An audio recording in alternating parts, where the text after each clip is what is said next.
Hello guys, ayan, may na-harvest tayong talbos ng kamote.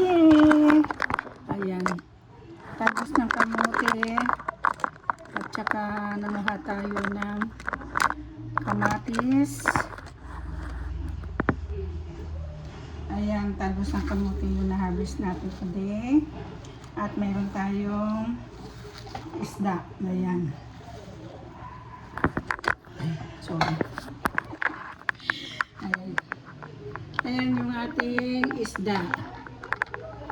At saka mayroon tayong sili, kamatis, sibuyas na puti. At saka siyempre mayroon tayong talbos ng kamote. Mayroon tayong tanglad, ayan. At saka yung dahon ng spring onion, ayan. Ayan guys, yung ating isda. Ayan.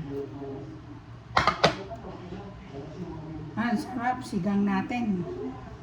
Tapos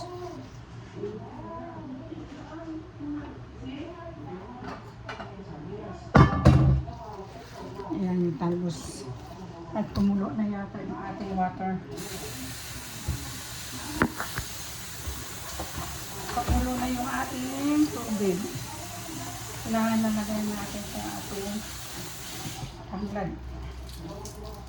Yan yung tanglad natin. At saka yung ating at mamaya na yung ating kamatis. Yan. Maraming kamatis. Libre lang ang kamatis.